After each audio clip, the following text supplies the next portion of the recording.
नमस्कार, कहानी बैरल में आपका स्वागत है। लीजिए पेश है आचार्य चतुरसेन शास्त्री द्वारा लिखित उपन्यास वैशाली की नगर वधू भाग 16। दस्यु बलभद्र आगे, देवी अम्बपाली उनके पीछे, स्वर्णसेन और सूर्यमल्ल उनसे भी पीछे तथा 5 दस्यु खड्ग हस्त उनके पीछे। इस प्रकार वे वैशाली के शून्य राजपथ को पार कर वन वीथी में होते हुए उत्तर रात्रि में मधुवन उपत्यका में पहुंच गए। अम्बपाली दस्युराज से बात करना चाह रही थीं, परंतु दस्यु चुपचाप आगे बढ़ा जा रहा था। मार्ग में अंधकार था। अम्बपाली एक सुखद भावना से ओतप्रोत हो गई। उनके मानस नेत्रों में कुछ पुराने चित्र अंकित हुए। वह होठों ही में कहने लगीं, यदि इसी समय एक बार फिर सिंह आक्रमण करे और मुझे उधर पर्वत श्रृंग पर स्थित कुटीर में एक बार अवश्य नृत्य करना पड़े तो कैसा हो। उसने आवेश में आकर अपना अश्रु बढ़ाया। कहीं से एक दस्यु काले भूत की भांति निकलकर सम्मुख उपस्थित हुआ। दस्यु ने मंद स्वर से कहा, सांब, सब यथावत ही है ना? हाँ भंते, तब ठीक है, तू अपना कार्य कर।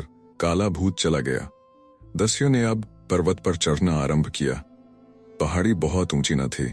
चोटी पर चढ़कर सब लोग यथास्थान खड़े हो गए। सूर्यमल्ल और स्वर्णसेन ने भयभीत होकर देखा। सम्मुख उस टेकरी के दक्षिण पार्श्व की उपत्यका में दूर तक स्थान स्थान पर आग जल रही थी। उस जलती आग के बीच में आगे पीछे बहुत से दस्यु अश्व पर सवार हो इधर से उधर आ जा रहे हैं। सबका सर्वांग काले वस्त्र से आवेष्टित है। सूर्यमल्ल ने धीरे से निकट खड़े हुए युवराज स्वर्णसेन से कहा, यह तो दस्यु सैन्य शिविर प्रतीत होता है। तीख पड़ता है जैसे दस्युओं का दल चींटियों के दल के समान अनगिनत है। एक विचित्र प्रकार का अस्फुट शब्द सा सुनकर स्वर्णसेन ने टेकरी के वाम पार्श्व में घूमकर देखा।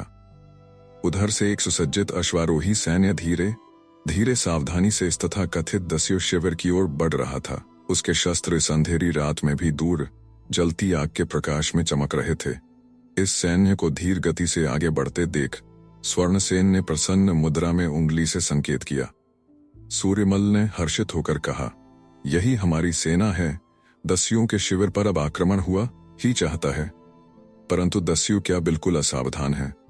उसने अचल भाव से आग की ओर निश्चल देखते हुए दस्युओं की ओर देखा, फिर पीछे खड़े हुए दस्युराज को मुंह फेर कर देखा। वह उसी प्रकार नग्न खड्ग लिए खड़े थे। इतने ही में लिच्छवी सेना ने एक बारगी ही फैलकर दस्यु शिविर पर धावा बोल दिया। स्वर्णसेन और सूर्यमल्ल का रक्त उबलने लगा। उन्होंने दस्यु बलभद्र की ओर देखा, जो उसी भांति निस्तब्ध खड़ा था। क्या इसकी बुद्धि भ्रष्ट हो गई है? किस भरोसे यह निश्चिंत यहाँ खड़ा है? स्वर्णसेन ने हाथ मलते हुए कहा, खेद है, हमारे पास शस्त्र नहीं है। लिच्छवी सैन्य ने वेग से धावा बोल दिया, परंतु यह कैसा आश्चर्य है कि दस्यु सम्मुख नहीं आ रहे हैं। जो दस्यु सैनिक इधर उधर वहां घूमते दिख रहे थे, वे भी अब लुप्त हो गए हैं।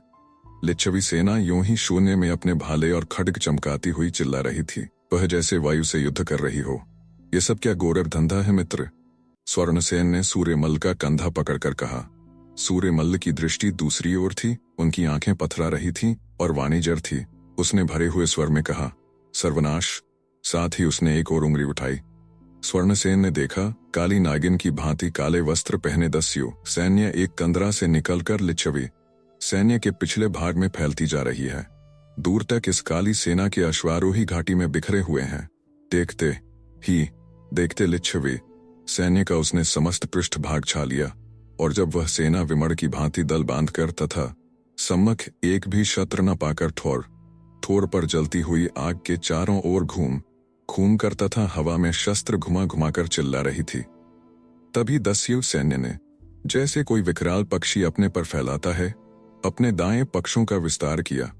देखते लिच्छवी सैन्य 3 ओर से घिर गई। सम्मुख दुर्गम दुर्लंघ पर्वत था, परंतु लिच्छवी सैन्य को कदाचित आसन्न विपत्ति का अभी आभास नहीं मिला था। सूर्यमल्ल के होंठ चिपक गए और शरीर जड़ हो गया। स्वर्णसेन के अंग से पसीना बह चला। आग के उजाले के कारण लिच्छवी सैन्य दस्यु दल को बहुत निकट आने पर देख पाया। थोड़ी ही देर में मार काट मच गई और दस्युओं के दबाव से सिकुड़कर लिच्छवी जलती हुई आग की ढेरियों में गिरकर झुलसने लगे। हाहाकार और चीत्कार से आकाश हिल गया। स्वर्णसेन ने कहा, भंते बलभद्र, इस महाविनाश को रोकिए। यह नरसंहार है, युद्ध नहीं है। तो मित्र, तुम बिना शर्त आत्मसमर्पण करते हो। हम निरुपाय हैं भंते बलभद्र, दया करो। तो मित्र सूर्यमल्ल, तुम जाकर युवराज का यह आदेश अपनी सेना को सुनाओ और सेना नायक को यहाँ मेरे निकट ले आओ। इसके बाद उन्होंने अपने एक दस्यु को कुछ संकेत किया। उसने एक संकेत शब्द उच्चारित किया। दस्यु सैन्य जहां थी वहीं युद्ध रोककर स्तब्ध खड़ी रह गई। सूर्यमल्ल ने श्वेत पताका हवा में फहराते हुए अपने सेनापतियों को तुरंत युद्ध से विरत कर दिया तथा नायक को लेकर वह दस्युराज बलभद्र की सेवा में आ उपस्थित हुए। दस्युराज बिना एक भी शब्द कहे चुपचाप पूर्व अनुक्रम से टेकरी से उतरकर एक पर्वत कंदरा में घुस गए। कंदरा अधिकाधिक पतली होती गई। तब सब कोई अश्व से उतरकर अपने अपने अश्व की रास थाम पैदल चलने लगे। अंतत वे एक विस्तृत हरे भरे मैदान में जा पहुंचे। पूर्व दिशा में उज्ज्वल आलोक फैल गया था। तब वैशाली के इन वैभवशाली जनों ने देखा कि उस मैदान में एक अत्यंत सुव्यवस्थित स्कंधावार निवेश स्थापित है, जिसमें 50 सहस्त्र अश्वारोही भट युद्ध करने को सन्नद्ध उपस्थित हैं। एक विशाल पर्वत गुहा में सुकोमल उपधान और रत्न कंबल बिछे थे। सब सुख साधनों से गुफा संपन्न थी। अम्बपाली को एक आसन पर बैठाते हुए दस्यु ने कहा, देवी अम्बपाली और मित्रगण, तुम्हारा इस दस्युपुरी में स्वागत है। आज तुम मेरी अतिथि हो। आनंद से खाओ पियो, रात के दुस्वप्न को भूल जाओ। उसने संकेत किया। सांब चुपचाप आ खड़ा हुआ। उसने अम्बपाली की ओर संकेत करके कहा, सांब, देवी बहुत खिन्न है, रात भर के जागरण से ये थक गई हैं तथा श्रमित हैं। जा इनकी यथावत व्यवस्था कर दे। उसने देवी से अपने साथ दूसरी गुहा में चलने का अनुरोध किया। देवी के चले जाने पर विविध मद्य, भुना मांस और शूल्य लाकर दासों ने अतिथियों के सम्मुख रख दिए। लिच्छवी राजपुरुष एक दूसरे को आश्चर्य से देखकर खाने पीने और अदृष्ट में जो भोगना बदा है, भोगने की चर्चा करने लगे। परंतु मुख्य बात यही थी जो सब कह रहे थे, दस्यु अद्भुत है, अप्रतिम है, महान है। सांब ने देवी अम्बपाली को दूसरी गिरी गुहा में ले जाकर जिस श्यामा वामा के उन्हें सुपुर्द किया, उसका अंग सौष्ठव और भाव मृदुलता देख अम्बपाली भाव विमोहित हो गईं। राजमहालयों में दुर्लभ सुख सज्जा इस दुर्गम वन में उपस्थित थी। उस गिरी गुहा के वैभव और विलास को देखकर अम्बपाली आश्चर्यचकित रह गईं। उन्होंने आगे बढ़कर सम्मुख स्मितुदना श्यामा वामा की ओर देखकर कहा, तू कौन है? मैं नाउन हूं, भट्टिनी। वह हंस दी। जैसे चंद्रमा को देखकर कुमुदिनी खिल जाती है, उसी प्रकार उस श्यामा वामा के निर्दोष मृदुल हास्य से पुलकित होकर अम्बपाली ने उसे अंक में भरकर कहा, तू बड़भागिनी है। हला, तू जिस पुरुष की सेवा में नियुक्त है, उसकी सेवा करने को न जाने कितने जन तरस रहे हैं।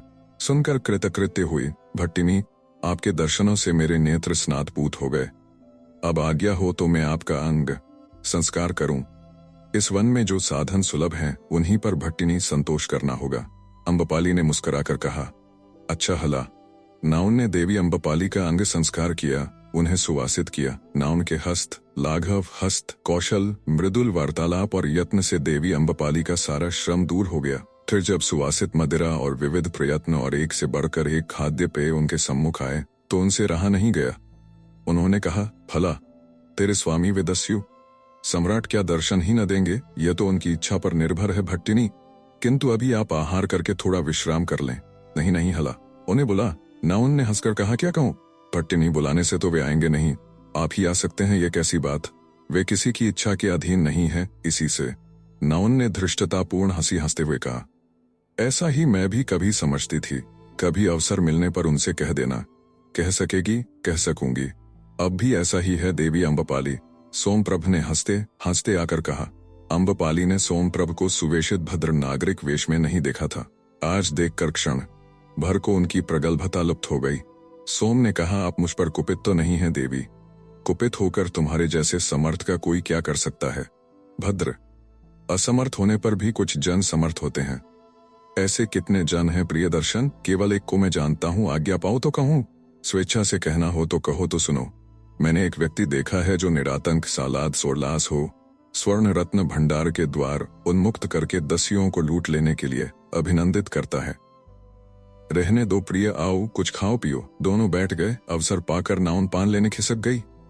अम्बपाली ने सोम का हाथ पकड़कर कहा, तुम ऐसे समर्थ, ऐसे सक्षम, कामचारी, दिव्य शक्तियों से ओतप्रोत इंद्रजालिक कौन हो प्रिय दर्शन? यही कहने को मैं तुम्हें यहाँ ले आया हूँ अम्बपाली। तो कह दो प्रिय, मैंने तो तुम्हारे कंठ स्वर से ही तुम्हें पहचान लिया था। यह मैंने तुम्हारे नेत्रों में पढ़ लिया था। तुम्हारी नेत्रों से पढ़ने की विद्या से मैं परिचित हूँ। पर अब कहो, मैं मागधूं प्रिय, मेरा नाम सोमप्रभ है। अम्बपाली ने जैसे तप्त अंगार स्पर्श कर लिया। सोम ने कहा, क्या मागधों को तुम सहन नहीं कर सकती? नहीं प्रिय नहीं। इसका कारण? अब भी मृत्यु के मूल्य पर भी प्रियदर्शन सोम, यदि तुम अम्बपाली को क्षमा कर सको तो कर देना। उनके बड़े बड़े नेत्र आंसुओं से गीले हो गए। प्रिय अम्बपाली, क्या मैं तुम्हारी कुछ भी सहायता नहीं कर सकता हूं? नहीं प्रियदर्शन, नहीं। अम्बपाली निस्सहाय, निरुपाय है।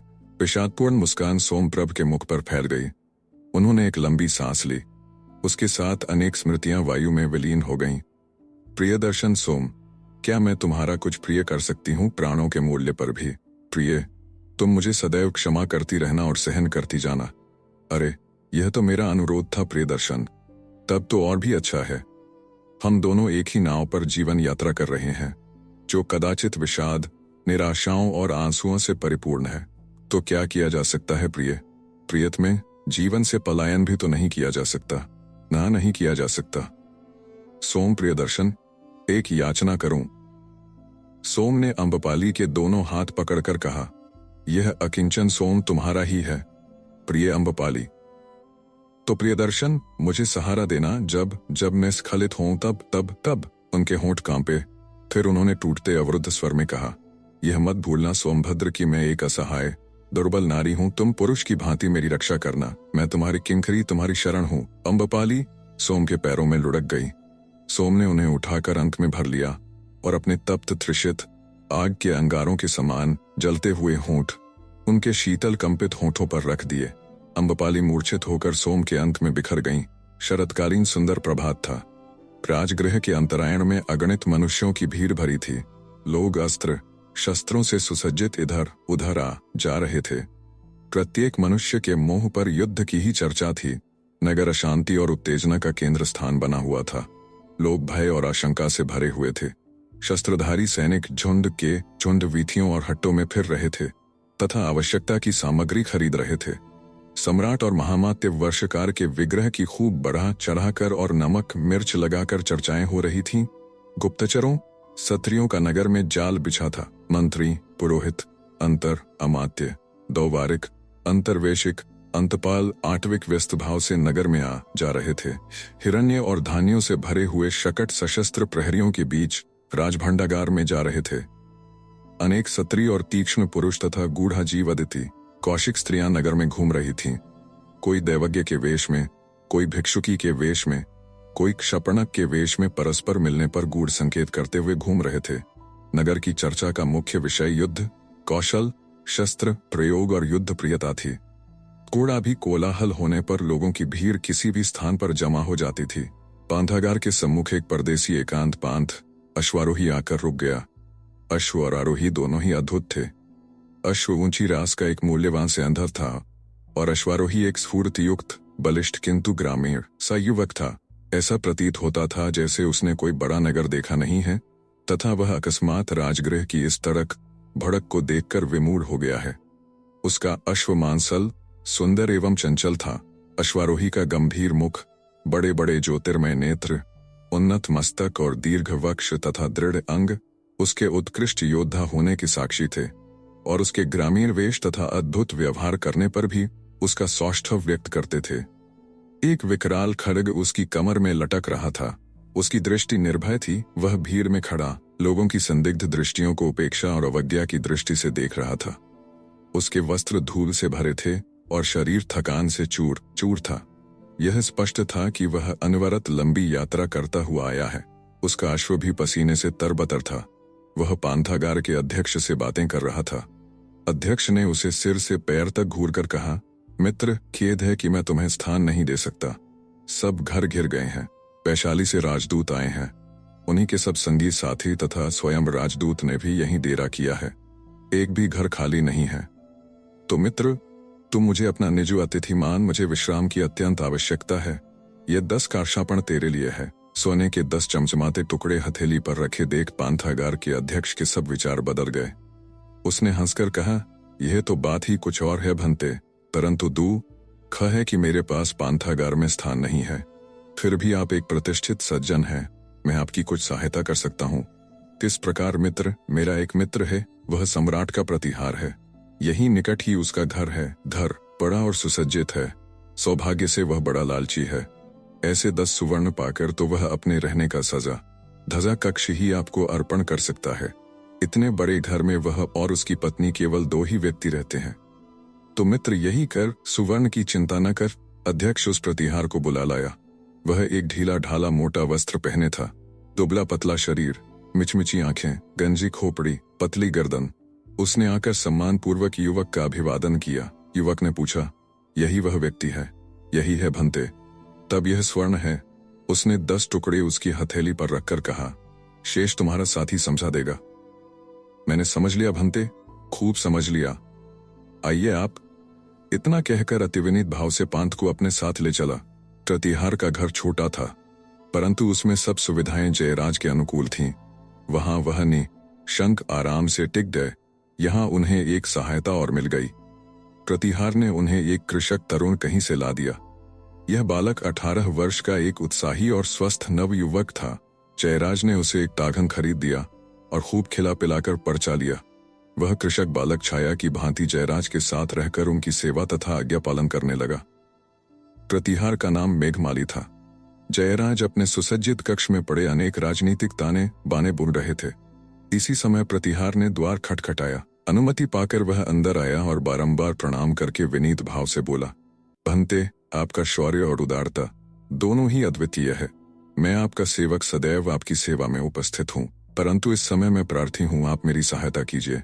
जयराज ने विस्मय को दबाकर कहा, कह मित्र, मैं तेरी क्या सहायता कर सकता हूँ?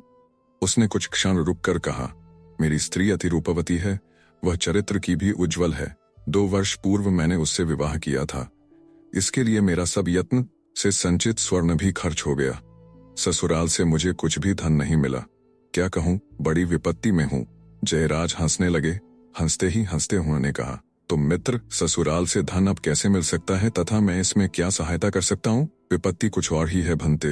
वह रुका, फिर कुछ खांस कर बोला, भंते, वह कल रात से ही नहीं आई है? रात से नहीं आई है। तब गई कहाँ? मेरा दुर्भाग्य है भंते, क्या कहूँ, वह वणिक सुखदास के पास गई थी। सुखदास कौन है? एक दुष्ट विदेशी है भंते। वह बहुत से सैंधव अश्व और बहुत से चीन देश के कौशे वस्त्रों के जोड़े बेचने राजगृह आया है। मैंने उसे उसके पास 1 सहस्त्र उत्तम अश्व और 5 सहस्त्र वस्त्रों के जोड़े खरीदने भेजा था। सम्राट युद्ध की तैयारी कर रहे हैं। मेरे पास कुछ निकम्मे अश्व थे। मैंने सोचा था वे सब मिलाकर सम्राट को बेच दूंगा, कुछ लाभ हो जाएगा। पत्नी को वणिक के पास क्यों भेजा था? स्वयं क्यों नहीं गए? ये वणिक बड़े लुच्चे हैं भंते, सुंदरी और नवयुवती स्त्रियों को देखते ही पानी हो जाते हैं। सौदा ठीक से हो जाता है। मेरी पत्नी सुंदरी भी है और चतुर भी है। उसके सुंदर रूप और मधुर वचनों से प्रसन्न होकर ये वणिक सौदे में खींचतान नहीं करते। जितना मूल्य वह हंसकर दे देती है, वे हंसकर ले लेते हैं। जयराज को इस व्यक्ति में आकर्षण प्रतीत हुआ। उसने मन की हंसी दबाकर कहा, तो मित्र, तू अपनी पत्नी से दोहरा लाभ उठाता है।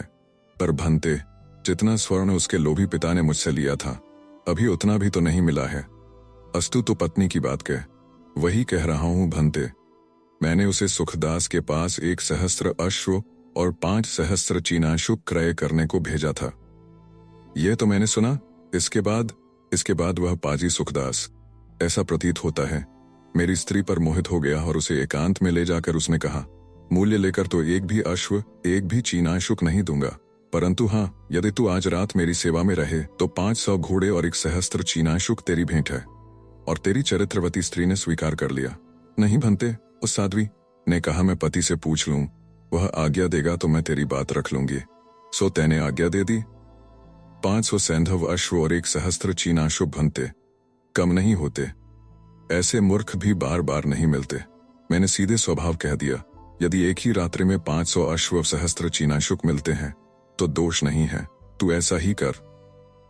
और तेरी वह साध्वी स्त्री तेरा आदेश मानकर वहां चली गई। यही बात हुई भंते। अब अश्व और चीनाशुक तो उसने भेज दिए, पर स्वयं नहीं आ रही है। उसने कुछ संदेश भी भेजा है। संदेश भेजा है भंते। उसने कहलाया है कि सत्वरहित और लोभी पति से तो वह पति अच्छा है, जो एक रात्रि के 500 अश्व और सहस्त्र चीनाशुक दे सकता है। अब तेरा क्या कहना है? मैं कहता हूं कि यह मात्र विनोद वाक्य है। ऐसा वह बहुत बार कह चुकी है।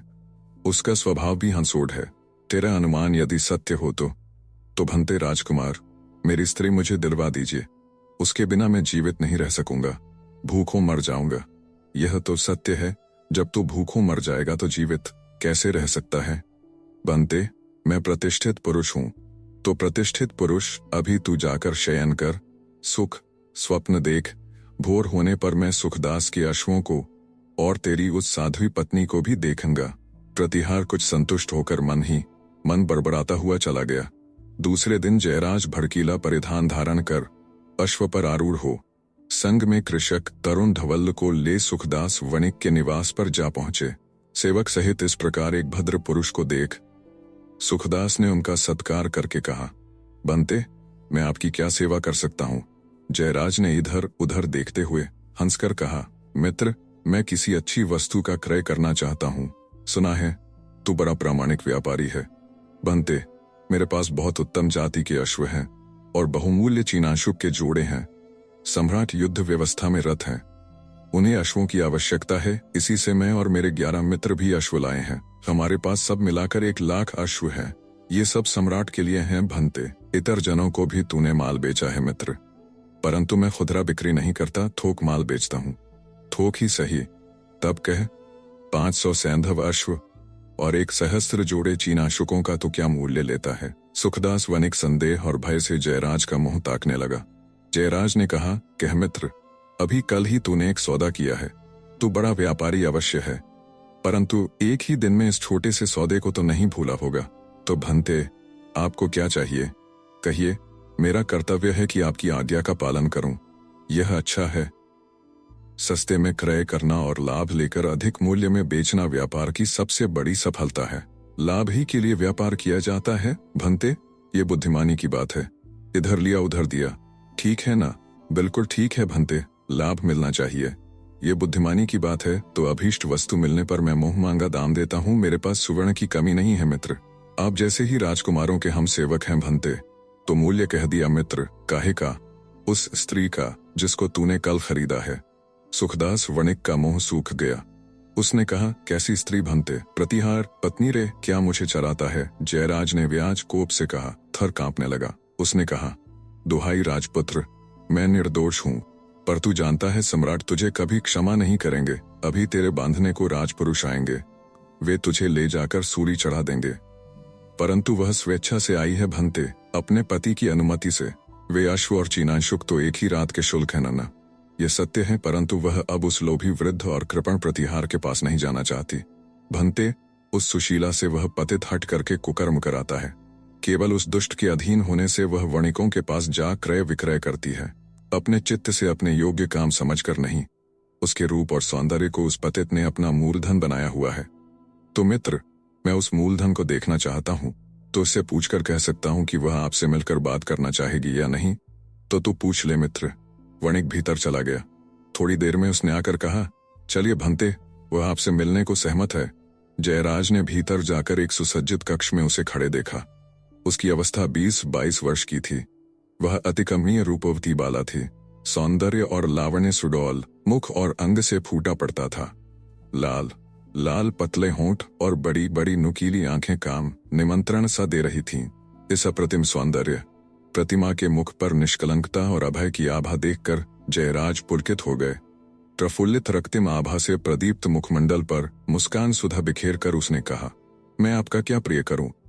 प्रिय? उसके कोमल कंठ को सुनकर जयराज ने कहा, सुंदरी, मैं तेरे पति का मित्र हूं और तुझे यहां से उसके पास ले चलने को आया हूं।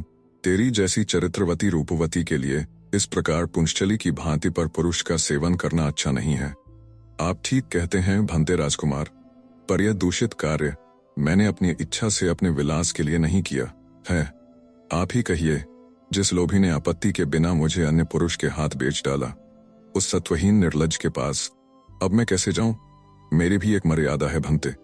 यदि मैं वहां जाती हूं तो वह बार बार मुझे ऐसे ही प्रयोगों में डालेगा। यहाँ मैं एक सुसंपन्न, सुप्रतिष्ठित और उदार पुरुष की सेवा में हूँ, जिसने एक ही रात में 500 अश्व और 1,000 जोड़े चीनाशुक दे डाले हैं। जयराज ने उसकी स्थिति और यथार्थता का समर्थन किया।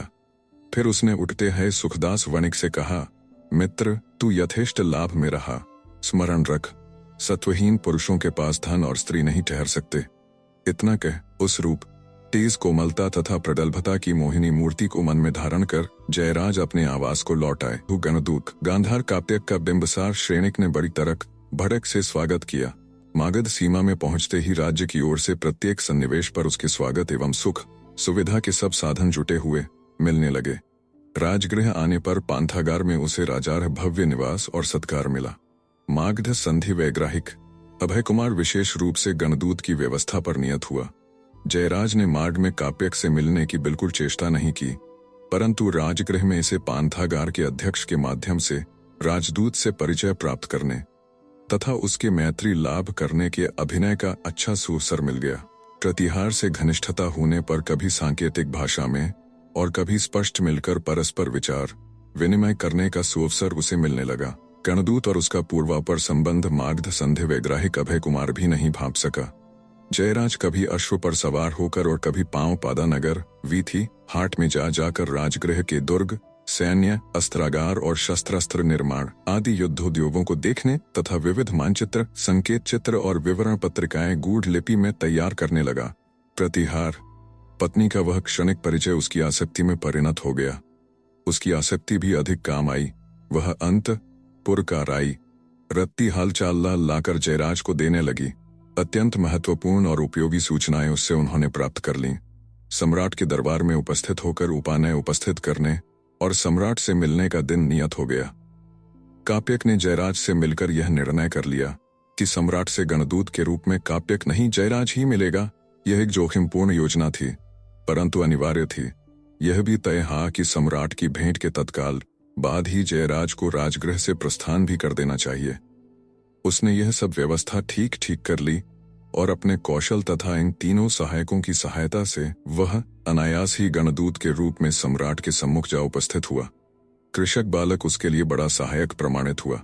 वह दिन भर अपने टाघन पर चढ़कर राजगृह के बाहर भीतर यथेष्ट चक्कर लगाया करता, विविध जनों से मिलता, गप्पे मारता और बहुत सी जानने योग्य बातें जयराज को बताता था। जयराज उससे हंसते हंसते काम की बातें पूछ लेता, युक्ति और चतुराई से अभीष्ट कार्य बिना ही मूल कारण प्रकट किए करा लेता। तरुण कृषक बालक विविध पकवान और उत्तम भोजन पाकर तथा टाघन पर स्वच्छंद घूमते रहकर अति प्रसन्न हो तन मन से जयराज की सब इच्छाओं और आदेशों की पूर्ति करने लगा। वज्जीगण प्रतिनिधि का भव्य स्वागत करने में मागध सम्राट ने कुछ भी उठा न रखा। प्रशस्त सभा मंडल यत्न से सुसज्जित किया गया। सम्राट गंगा जमुनी के सिंहासन पर विराजमान हुए। मस्तक पर रत्न जटित जाज्वल्यमान स्वर्ण मुकुट धारण किया। पार्श्व में देश देश के विविध कर्द राजा, सामंत और राज परिजनों की बैठकें बनाई गईं। सम्राट के ऊपर श्वेत रज छत्र लग रहा था, जिस पर बहुत बड़े मोतियों की झालर टंगी थी। सिंहासन के सम्मुख राज अमात्य, पुरोहित और धर्माध्यक्ष का आसन था। पीछे महासेनापति आर्यभद्रिक और उदाई अपने संपूर्ण सेनाधिपतियों सहित यथास्थान अवस्थित थे। एक और गायक और नर्तकियां, मंगलामुखी वारवनिताएं संगीत सुधा बिखेरने को सन्नद्ध खड़ी थीं। राजा के पीछे चांदी की डांड का छत्र लिए एक खवास खड़ा था। दाएं बाएं दो यवनी दासियां चनवर झल रही थीं। दक्षिण पार्श्व में मूर्छल वाला था। उसके पीछे अन्यान्य दंडधर, कंचुकी, द्वारपाल आदि यथास्थान नियम से खड़े थे। सम्राट का तेजपूर्ण मुख उस समय मध्याह्न के सूर्य की भांति देदीप्यमान हो रहा था। 12 लाख मगध निवासियों के निगम, जेठक और 80 सहस्र गांवों के मुखिया भी इस दरबार में आमंत्रित किए गए थे। लिच्छवी राज प्रतिनिधि ने अपने अनुरूप भव्य वेश धारण किया था। उनका बहुमूल्य स्वर्ण तारजित कौरजव और उत्तम काशिक कौशे का उत्तरीय अपूर्व था। उनके साथ बहुमूल्य उपानय था, जिनमें 20 सैंधव अश्व, 5 भीमकाय हाथी, बहुत से रत्न खचित शस्त्रास्त्र तथा स्वर्ण तारग्रथित काशी वस्त्र थे। जयराज ने सभास्थल में प्रविष्ट होकर देखा, सम्राट पूर्व दिशा में उदित सूर्य की भांति अचल भाव से अपने मंत्रियों और सभ्यों के बीच स्वर्ण सिंहासन पर बैठे हैं। सभास्थल में बिछे हुए रत्न कंबलों की आभा बहुरंगी मेघों के समान भाषित हो रही थी। कौशेय और ऊनी रोए जो सुनहरी तार पट्टी के गुंथे थे, ऐसे प्रतीत हो रहे थे जैसे सूर्य रश्मियां शत। जयराज ने सम्राट के सम्मुख चर राज निष्ठा के नियमानुसार उनका अभिवादन कर वज्जी गणपति का राजपत्र उपस्थित किया तथा गणपति की ओर से उपानय उपस्थित कर उसे स्वीकार कर कृतार्थ करने का शिष्टाचार प्रदर्शित किया। सम्राट ने राजपत्र राज सम्मान सहित ग्रहण कर उपाने के लिए आभार और संतुष्टि प्रकट कर कहा, कह आयुष्मान, मैं तेरा और अष्टकुल के प्रतिष्ठित वज्जी संघ का क्या प्रिय कर सकता हूँ। जयराज ने धीमे किंतु स्थिर स्वर में कहा, क्या देव मुझे स्पष्ट भाषण करने की अनुमति देते हैं। क्यों नहीं आयुष्मान, तू कथनीय कह।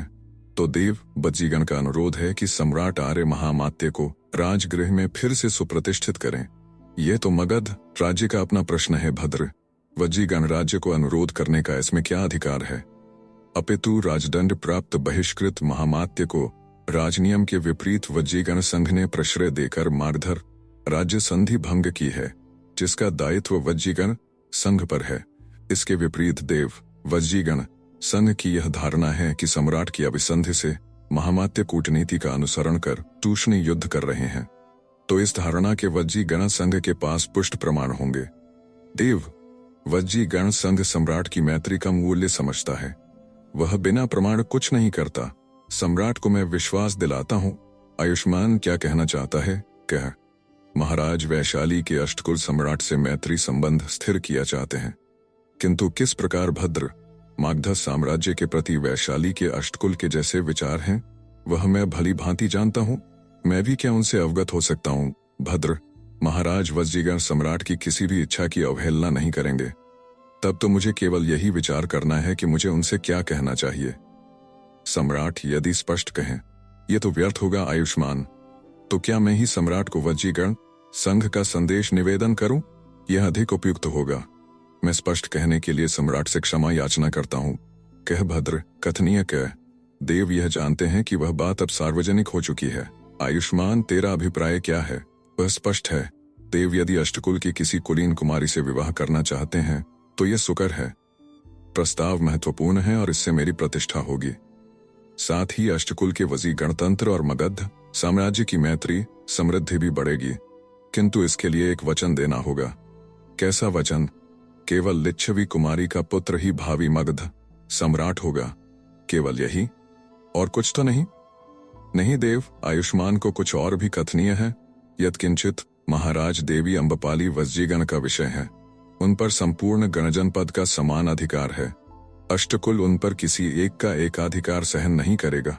यह मैं समझ गया। और कह भद्र, और तो कुछ कथनीय नहीं है देव? कुछ भी नहीं? नहीं? अच्छा, क्या आप अष्टकुल की किसी भी कुमारी से विवाह करना अस्वीकार कर रहे हैं?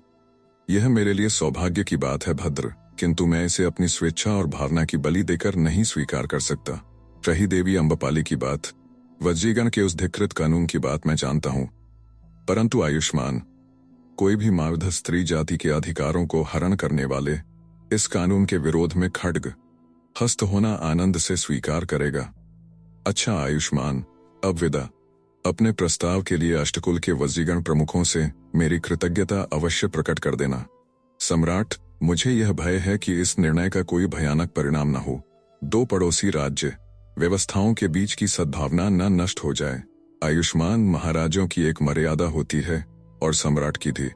मागध सम्राट की एक पृथक मर्यादा है। आयुष्मान, जिसका तू स्वप्न देख रहा है, मेरी अभिलाषा उससे बड़ी है। इससे सम्राट का यह अभिप्राय तो नहीं है कि सम्राट अष्टकुलों के स्थापित गणतंत्र से युद्ध छेड़ चुके। अष्टकुलों के गणपति ने क्या इसी से भयभीत होकर तुझे उत्कोच देकर मेरे पास भेजा है? महाराज, लिच्छवी गण संघ 36 राज्यों के संघ का केंद्र है। हम गणशासित भली भांति खड्ग पकड़ना जानते हैं। सुनकर आश्वस्त हुआ भद्र, मैं यह बात स्मरण रखूंगा। इतना कहकर सम्राट आसन छोड़ उठकर खड़े हुए। जयराज क्रोध से तमतमाते हुए मुख से पीछे लौटे। चिंता की रेखाएं उनके सदा के उन्नत ललाट पर अपना प्रभाव डाल रही थीं। एकांत पाते ही मागध संधि वैग्राहिक अभय कुमार ने सम्राट से निवेदन किया, देव, वंचना हुई है। कैसी? भणे, यह गणदूत नहीं पारग्रामिक है, अथवा वह गणदूत नहीं छद्मवेशी है। कैसे भद्र? देव, जो गणदूत बनकर पांथागार में राज अतिथि बना हुआ था, उसे मैं भली भांति पहचानता हूँ। उसने सभा में सम्राट से भेंट नहीं की है। तब किसने की? एक अन्य पुरुष ने, जो पांथागार से पृथक एक प्रतिहार के घर टिका हुआ था। क्या इसकी कोई सूचना महामात्य ने नहीं भेजी थी? मुझे आर्य महामात्य की यही सूचना मिली थी कि प्रभंजन अगत्य की सूचना ला रहा है, परंतु प्रभंजन का कोई पता ही नहीं लगता। न जाने वह कहीं लोप हो गया है यह तो परिज्ञात है कि उसने इस पारग्रामिक का अनुसरण किया था। यह अति भयानक बात है। भणे, इस पारग्रामिक और उस छद्मवेशी गणदूत दोनों को बंदी बना लो। किंतु देव दोनों ही ने राजगृह से चुपचाप प्रस्थान कर दिया है। सम्राट ने अत्यंत कुपित होकर कहा, तो भणे, मैं अभी नगरपाल और सीमांत रक्षक को देखना चाहता हूं और तुझे आदेश देता हूं कि उस छद्मवेशी का अनुसरण कर और उसे जीवित या मृत जिस प्रकार संभव हो मेरे सम्मुख उपस्थित कर। अभय कुमार सम्राट को अभिवादन कर तुरंत चल दिया। सम्राट चिंतित भाव से अपने कक्ष में टहलने लगे। कुछ ही काल में नगरपाल और सीमांत रक्षक ने आकर सम्राट को अभिवादन किया। सम्राट ने क्रुद्ध होकर पूछा, भणे, वैशाली के गणदूत का कैसा समाचार है? देव, उसने 2 दंड रात्रि रहते राजगृह से प्रस्थान कर दिया। अब उसका कोई पता ही नहीं लग रहा है। उसे आने की अनुमति किसने दी? देव, इसका निषेध नहीं था। इसी से क्या मागध व्यवस्था अब ऐसे ही राजपुरुष करेंगे? दोनों ही मृत जीवित जिस अवस्था में हो बंदी करके मेरे सम्मुख लाए जाएं, प्रत्येक मूल्य पर। सम्राट ने सीमांत रक्षक को आदेश दिया। दोनों राजपुरुष घबराकर राजाज्ञा पालन करने को भागे। जयराज और काप्य गांधार ने पलायन की योजना पहले ही स्थिर कर ली थी। गणदूत के वेश में जिस दिन जयराज ने सम्राट से प्रकट भेंट की, उससे प्रथम ही रात्रि के समय चुपचाप गुप्त भाव से एकाकी गांधार काप्य महत्वपूर्ण चित्र, मानचित्र, लेख और सूचनाएं लेकर राजगृह से प्रस्थान कर गए थे। मार्ग में सुरक्षा और व्यवस्था उन्होंने यथावत कर ली थी। शेष सैनिक और राज परिच्छेद की व्यवस्था यह की गई थी कि वह प्रकट में प्रस्थान का प्रदर्शन तो करे, परंतु राजगृह के बाहर जाते ही वे विघटित हो जाएं तथा छद्मवेश में राजगृह लौट आएं और राजगृह में गुप्त रूप में रहें।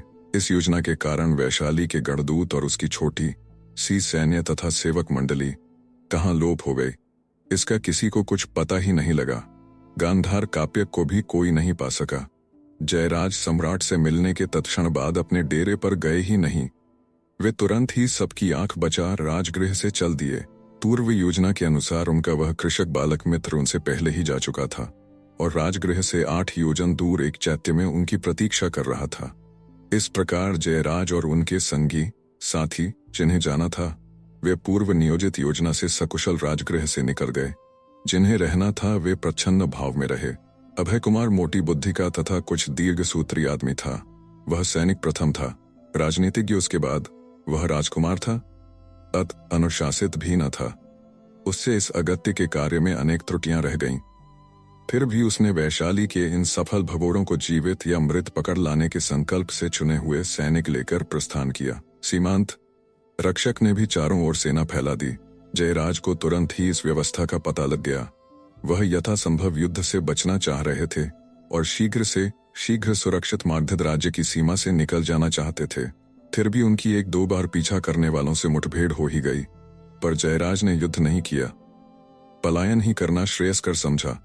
किंतु अभय कुमार ने उनके मार्ग को घेर ही लिया और जयराज प्रतिक्षण किसी गंभीर परिणाम की आशंका करने लगे। जयराज ने समझ लिया कि अब उनके और अभय कुमार के बीच एक घातक द्वंद्व युद्ध होना अनिवार्य है, परंतु उन्हें अपनी साहसिक यात्रा झटपट समाप्त कर डालनी थी। उन्होंने मुस्कुराकर अपने संगी कृषक तरुण से कहा, मित्र, टटू की चाल का जौहर दिखाने का यही सुअवसर है। हमें शीघ्र यहाँ से भाग चलना चाहिए, यही अच्छा है। युवक ने बहुत सोचने विचारने की अपेक्षा अपने साथी के मत पर निर्भर होकर कहा। दोनों ने अपने अपने अश्वों को ऐंठ दी। जयराज ने निश्चय कर लिया था कि जब तक वह सुरक्षित स्थान पर नहीं पहुंच जाएंगे, राह में विश्राम नहीं करेंगे। उनके कंचुक के भीतर बहुमूल्य हल्का लोह वर्म था तथा उष्णीश के नीचे भी झिलमिल टोप छिपा था। बहुमूल्य लेखों और मानचित्रों को जो उनके पास थे उन्होंने यत्न से अपने वक्षस्थल पर लोह वर्म के नीचे छिपा लिया था और उन सब की एक प्रति सांकेतिक भाषा में तैयार करके अपने साथी के कंचुक में सी दी थी। दोनों के अश्व तीव्र गति से बढ़ चले। युवक अपने अश्व संचालन की सब कला साथी को दिखाना चाहता था तथा अपने पार्वत्य टटू की, जो वह बड़े चढ़कर डीन हाँक चुका था, उसे प्रमाणित किया चाहता था।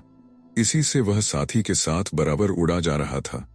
उसकी इच्छा साथी से वार्तालाप करने की थी, परंतु जयराज गंभीर प्रश्नों पर विचार करते जा रहे थे। त्वरित गति से दौड़ते हैं अश्व पर भी मनुष्य गंभीर विषयों पर विचार कर सकता है, टेढ़ी राजनीति की वक्र चाल सोच सकता है, यह कैसे कहा जा सकता था। पर यहाँ संधि वैग्राहिक जयराज भागते भागते यही सब सोचते तथा गहरी से गहरी योजना बनाते जा रहे थे।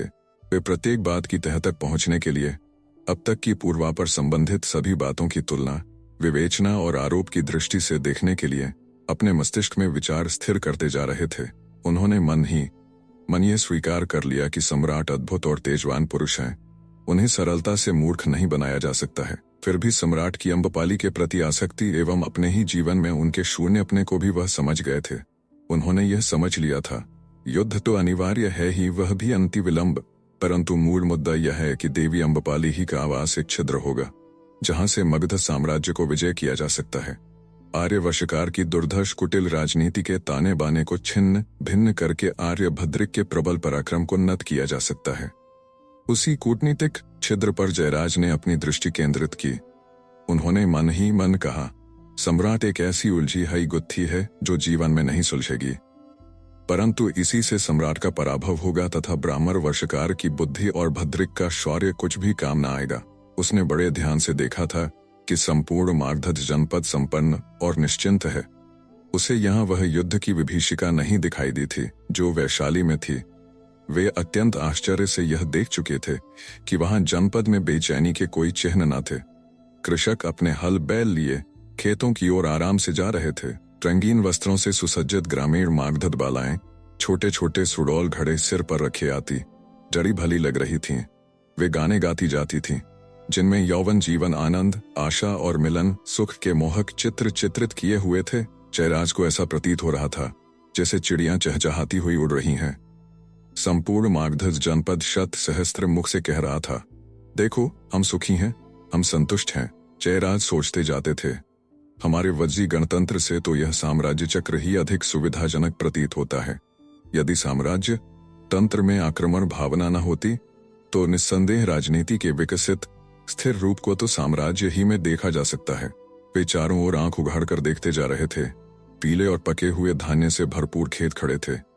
आम्र के सघन बागों में कोयले कूक रही थीं। स्वस्थ बालक ग्राम के बाहर क्रीड़ा कर रहे थे। बड़े बड़े हरिणों के यूथ खेतों की पटरियों पर स्वच्छंद घूम रहे थे। ऋतु बहुत सुहावनी बनी थी।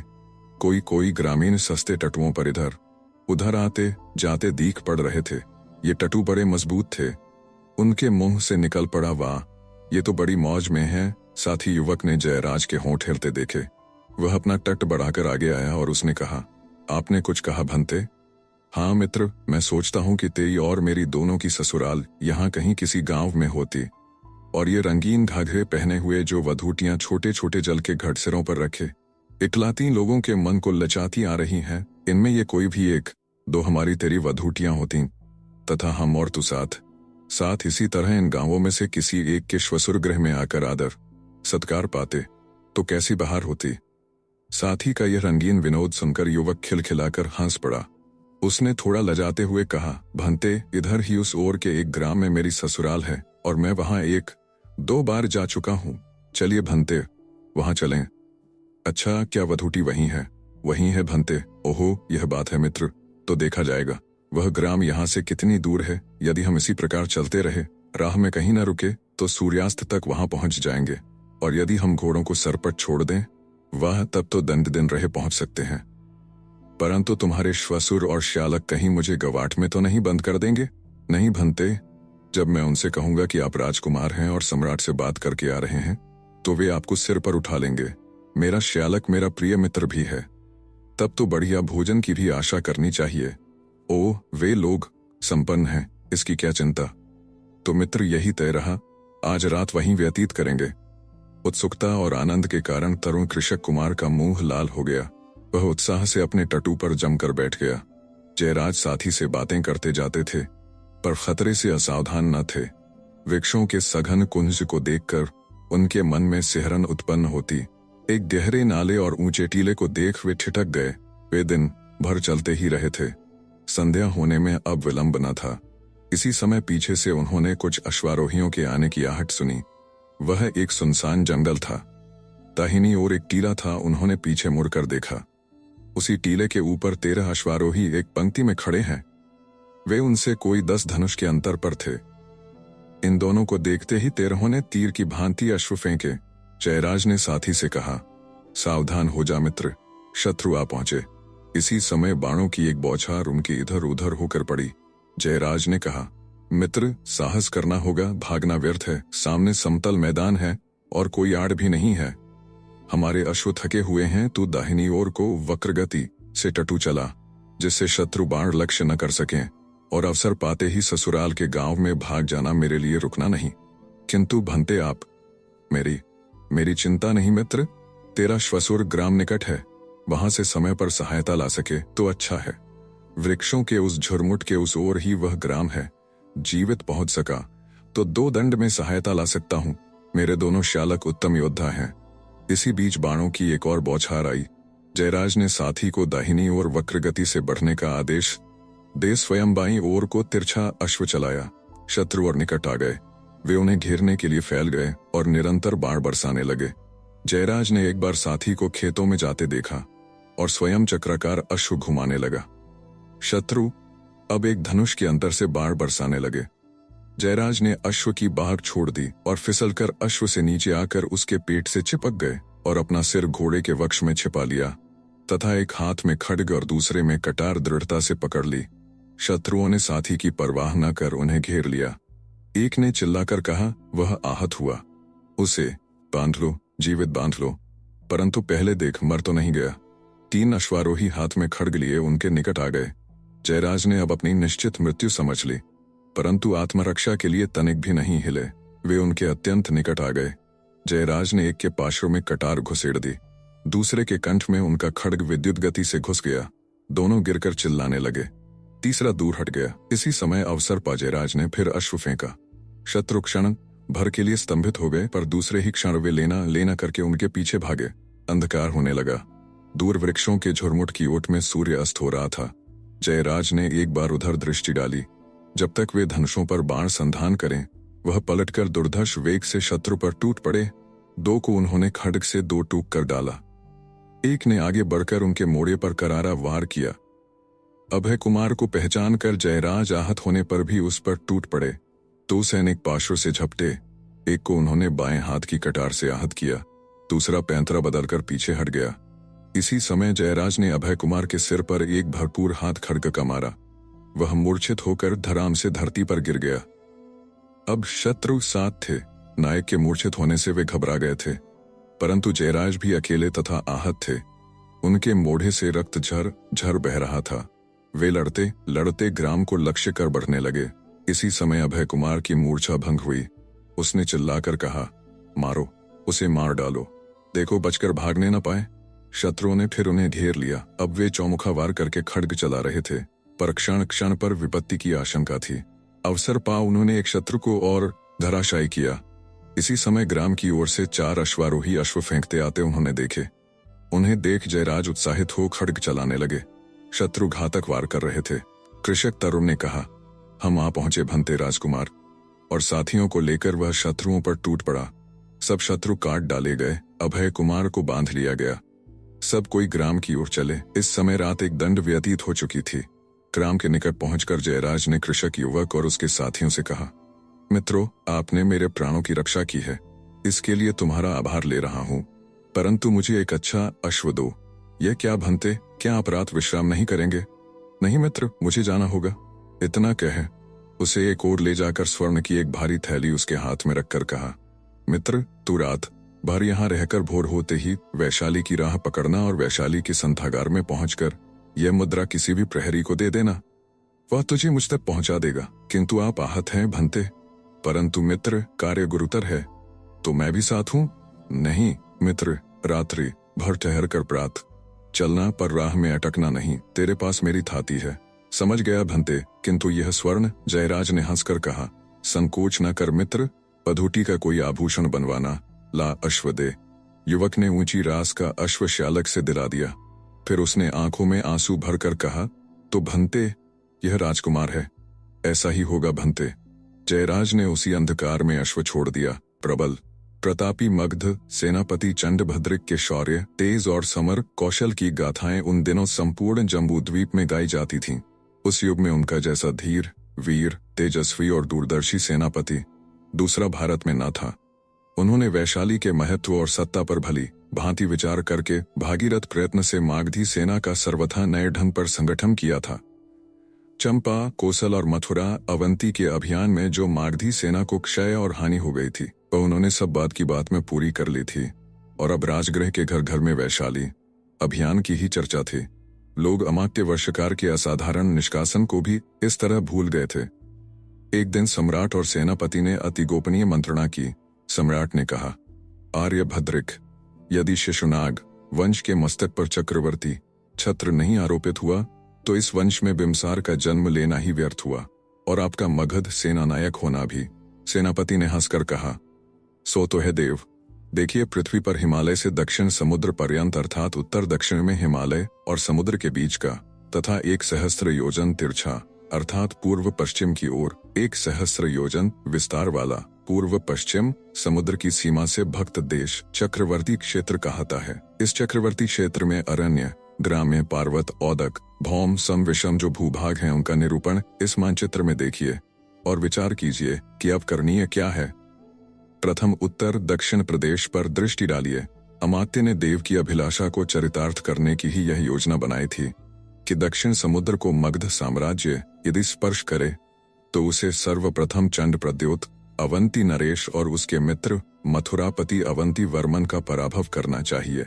रोडुक सौवीर पर भी अधिकार होना चाहिए, परंतु देव का आग्रह वैशाली अभियान पर ही है और अमात्य विनियोजित है। तब अभी वैशाली से ही निपट लिया जाए। परंतु देव से एक निवेदन करूंगा, यदि वैशाली के गणतंत्र को छिन्न भिन्न करना है तो उसके संगी साथी मल्ल, शाक्य, काशी, कोलिया और दूसरे गण संघों के गुट को भी आमूल तोड़ फोड़ देना होगा तथा मगध राजधानी राजगृह से हटाकर या तो वैशाली ही को चक्रवर्ती क्षेत्र का केंद्र बनाना होगा या फिर पाटलिग्राम को मागधर राजधानी बनने का सौभाग्य प्रदान करना होगा। बिना ऐसा किए इन केंद्रस्थ गणगुट्टों को हम तोड़ फोड़कर आमूल नष्ट नहीं कर सकते, क्योंकि इसके लिए मात्र सामरिक चेतना ही यथेष्ट नहीं है। वहां के जनपद की मनोवृत्ति बदलने की भी बात है, क्योंकि आर्यों की भांति वहां भी छिद्र मुख्य है। छिद्र ये कि इन गणराज्यों में गणप्रतिनिधि लिच्छवी, मल्ल, शाक्य सभी ने यह नियम बनाया है कि राज्य की सारी व्यवस्था अपने हाथ में रखी है। इनके राज्यों में आर्यों को कोई अधिकार ही नहीं है। इससे ब्राह्मण, वैश्य और सेठी सभी जन उनसे उदासीन है। विग्रह छिड़ने पर गणों को जहां युद्ध में उलझना पड़ेगा वहां इनकी रक्षा का भार भी ढोना होगा, और वे लोग युद्ध में कुछ भी सहायता अपने गण की नहीं करेंगे। तो यह छिद्र साधारण नहीं आर्य सेनापति, इसी से हम विजयी होंगे, परंतु सेना से नहीं, संस्कृति से। इसीलिए हमें उन्हीं के बीच या तो वैशाली में, नहीं तो फिर उनके निकट पाटलिपुत्र में राजधानी बनाकर रहना होगा। तो ऐसा ही होगा सेनापति, परंतु अभी हम दक्षिण समुद्र तट नहीं छू सकते। यह मैं भी देख रहा हूं, परंतु मागधों को अवंती पर अभियान करना होगा। इधर चंपा विजय होने से पूर्वीय समुद्र तट हमारा हो गया। यदि इसी के साथ हमारा कौशल का अभियान सफल होता तो उत्तर गांधार तक फिर कोई बाधा न थी। मेरे जीवन ही में मेरा स्वप्न पूर्ण हो जाता, परंतु अब कदाचित हमें दूसरी पीढ़ी तक प्रतीक्षा करनी होगी।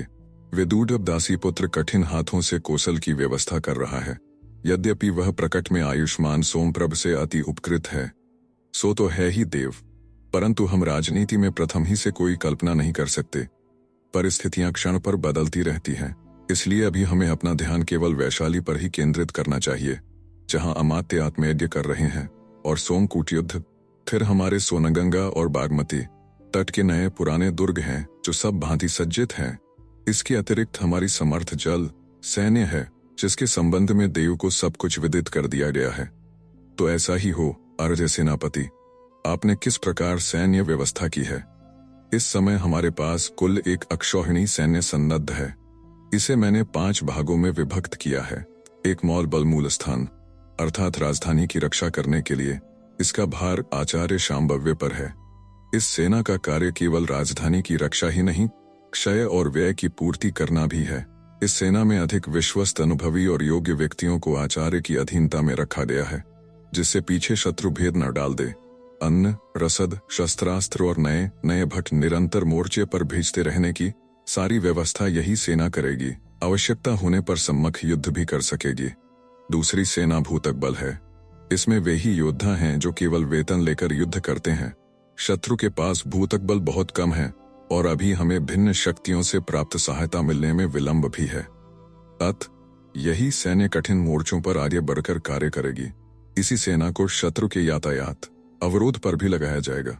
तीसरी श्रेणी बल है जो जनपद में अपना कार्य करने वाले शस्त्रास्त्र प्रयोग में निपुण पुरुषों की तैयार की गई है। शत्रु के पास श्रेणी बल यथेष्ट है। शत्रु से मंत्र युद्ध भी होगा और प्रकाश युद्ध भी। ऐसी अवस्था में श्रेणी बल से हमें बड़ी सहायता प्राप्त होगी। चौथा मित्र बल है। मित्र बल हमारे पास बहुत है। 27 मित्र राज्यों से हमें मित्र बल प्राप्त होगा। हम उसे मूल स्थान की रक्षा में भी लगा सकते हैं और शत्रु के साथ युद्ध करने भी ले जा सकते हैं। हमें बहुत कम यात्रा करनी है। वैशाली में अब तूष्णी युद्ध के स्थान पर व्यायाम युद्ध ही मुख्यतया होगा। इसलिए शत्रु की मित्र सेना या आठविक सेना को, जो कि उसके नगर में आकर ठहरी हुई होगी, पहले अपनी मित्र सेना के साथ लड़ाकर फिर अपनी सेना के साथ लड़ाऊंगा। इसके अतिरिक्त देव हमारे पास विजित शत्रु सैन्य भी हैं। पहले मैं इसी को शत्रु से भिड़ाऊंगा। दोनों में से जिस भी सैन्य का विनाश होगा हमारा लाभ ही लाभ है।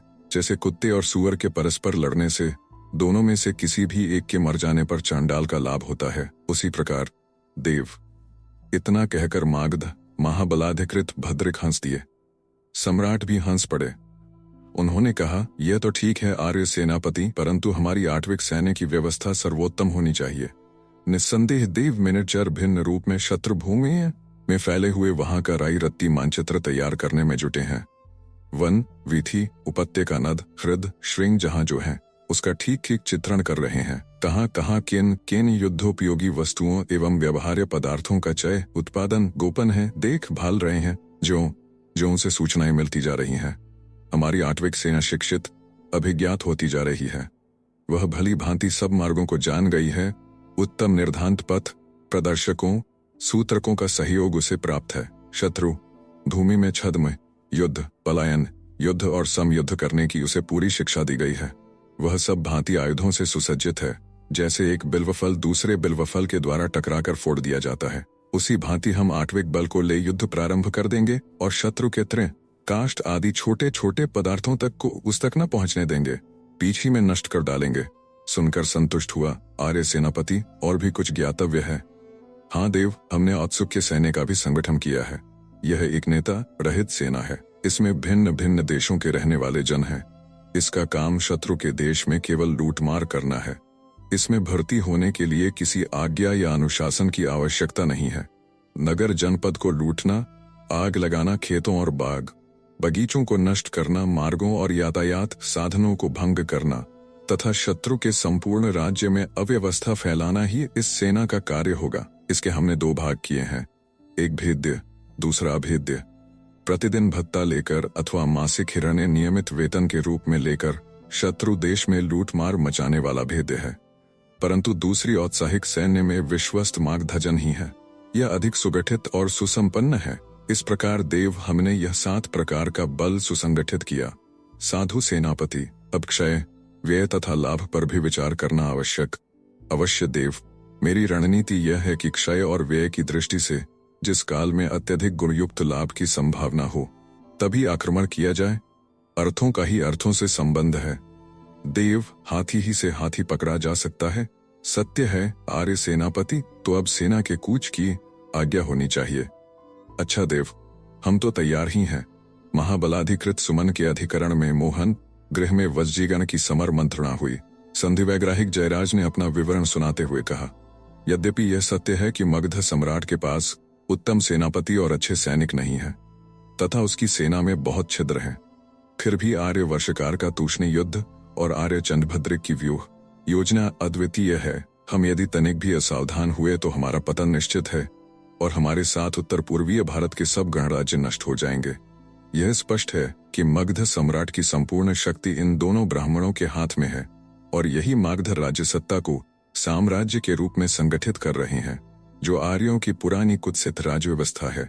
आर्यों के साम्राज्य इसलिए सफल हुए कि उनमें आर्यों के शीर्ष स्थानीय क्षत्रिय और ब्राह्मण एकीभूत हो गए थे और निरीह प्रजावर्गीय संकर जातियों का कोई आश्रय ही न था। परंतु अब वह बात नहीं है। शिशुनाग वंश आर्य नहीं है। वह अपने ही स्वर्गीय जनों पर सम्राट होकर रह नहीं सकते। ये आर्य ब्राह्मण जो उस मूर्ख राजा की आड़ में आर्यों के ढांचे पर साम्राज्य गांठ रहे हैं, वह अंततः विफल होगा। परंतु अभी वह यदि वैशाली को आक्रांत करता है और उधर प्रद्योत का भी पतन हो जाता है तो हमारी संपूर्ण गणभावना नष्ट हो जाएगी और संपूर्ण जनपद फिर आर्यों के दासत्व में फंस जाएगा। अथवा साम्राज्यवाद के मद में अंधे बिंबसार जैसे जातिघातक ही उनके अधिपति बन बैठेंगे। यह अत्यंत भयानक बात होगी।